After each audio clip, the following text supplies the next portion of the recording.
menikah. Nah, yang salah itu artis. Ada artis ya viral nggak nih kalau disebutin? Ya enggak ya bro. Contoh aja ini contoh. Mahal ini nikah sama Rizky Febian. Mahal ini itu agamanya Buddha. Nikah sama Rizky Febian, agama Islam. Sehingga dari pihak wali Mahal ini nggak ada yang bisa menjadi wali. Ayahnya Buddha, kakaknya Buddha, semua keluarga Buddha.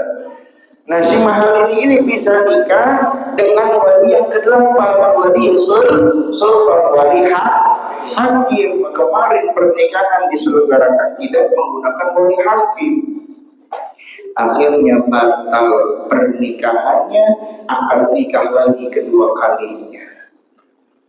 Makanya kalau tidak sesuai dengan urutan yang ke-8 tadi, maka pernikahan dianggap tidak sah. Ya bu, kakek jangan dilangkahin. Kasihan, mentang-mentang udah tua gitu. Kecuali. Nah, dari kakek udah mewakilkan kepada yang lain. Saya wakilkan lagi kepada saudara kandungnya. Saudara kandungnya mau diwakilkan lagi. Itu harus sesuai urutan. Nah, seumpama tidak ada ikrar atau ucapan mewakilkan, tidak sah. Ya, tidak sah. Itu wali, urutan wali nikah. Kemudian ada lagi wasilatu, ucapan ijab dan kabul. Sebab di perkampungan, termasuk di kampung saya, itu sampai sekarang masih aja itu pada saat ijab kabul tidak boleh 2 kali nafas. Ya, pernah dengar gak? Pertanyaannya, apakah boleh ijab dan kabul 1 kali nafas atau 2 kali nafas? Boleh gak? Bapak nih waktu kemarin dulu nikah itu sekali nafas atau 2 kali nafas? Lupa. Udah nikah lagi. Yuk, berapa kali itu? Ya, sebab kalau di kampung itu nggak boleh, harus 1 kali nafas, tidak boleh 2 kali nafas, dan boleh nggak ada jeda pada saat ijab dan kabul, pada saat mengucapkan saya terima nikah dan kawinnya Fulan bin Fulan dengan mas kawin bla bla bla, itu harus 1 kali nafas. Gak boleh katanya kalau di kampung itu saya terima nikah dan kawinnya nafas. Paham ya? Nah, itu kan 2 kali nafas. Lanjut lagi, Fulan bin Fulan dengan mas kawin sekian bil mahalil madhkur halan. Nah, itu 2 kali nafas. Nah, kalau di kampung itu harus 1 kali nafas. Nah, yang benar yang mana? Dijelaskan di dalam kitab Al-Majmu' Syarah Al-Muhaddab karangan Imam An-Nawawi. Beliau mengatakan di dalam kitabnya wa yustaratu, dan disarankan, kata beliau. Disarankan apa? Ittisalul qawli bil ijab, tersambungnya antara ucapan ijab dengan kabul. Berarti harus tersambung tuh. Ya, ittisal, tersambung.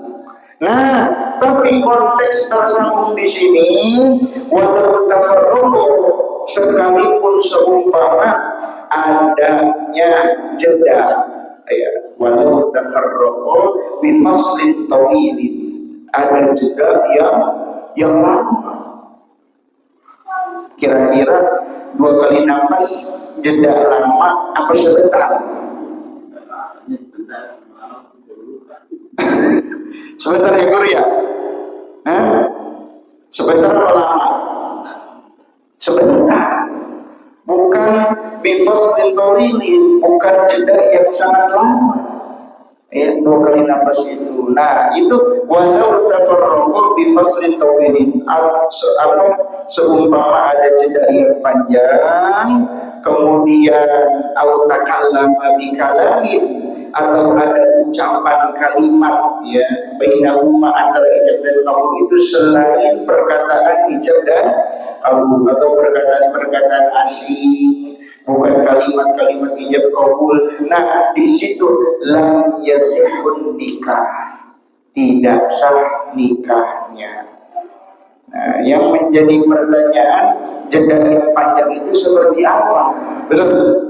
Nah, kalau 2 kali nafas itu jeda yang sebentar, maka hukumnya boleh.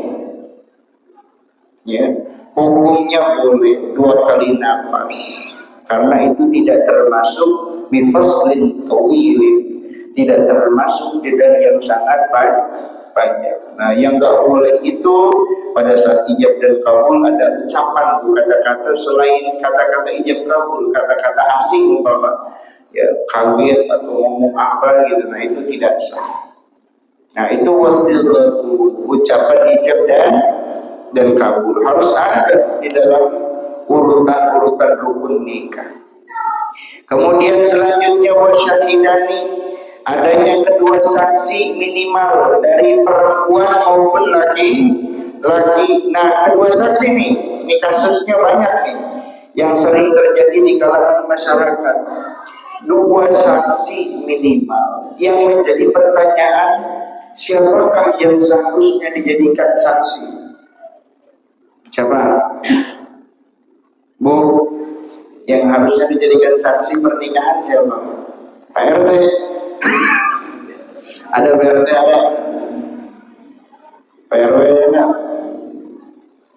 DKM. Ya. Masya Allah. Itu timbul pertanyaan, siapa yang seharusnya dijadikan saksi pernikahan? Sebab zaman sekarang artis bisa jadi saksi coba. Betul? Si Raffi Ahmad, ya kan? Jadi saksi pernikahan. Nah, yang harus kita ketahui, saksi pernikahan itu yang pantas siapa dan yang paling berhak menjadi saksi itu siapa? Nah, ada 4 syaratnya untuk menjadi saksi pernikahan. Ada berapa? Ada 4. Wa yustaratu bisyahidaini, dan disyaratkan untuk kedua saksi, baik saksi dari perempuan ataupun laki-laki, syaratnya ada 4 usulin, 4 syaratnya. Awal, yang pertama ya, yang paling pertama syaratnya adalah musliman, orang muslim. Kemudian asani, yang kedua hurron, merdeka, tidak menjadi budak. Ya, tidak menjadi budak. Ya, budak itu apa istilahnya? Yang masih apa? Terkekang ya. Ya, pembantu ibaratnya gitu ya. Yang pertama muslim, yang kedua hurron, merdeka. Asal itu, yang ketiga itu harus syaratnya ayyakuna rajulaini, dua-duanya harus laki, nggak ada saksi perempuan. Betul. Nah, yang keempat ar-rabi'u, baru adlan, saksi itu harus adil. Ulangi, syarat jadi saksi ada 4. Yang pertama muslim, yang kedua merdeka, yang ketiga laki, keduanya harus laki-laki, yang keempat adil. Ini yang menjadi masalah yang keempat. Ya, kategori adil itu apa sih Ustaz? Nih, kemudian dijelaskan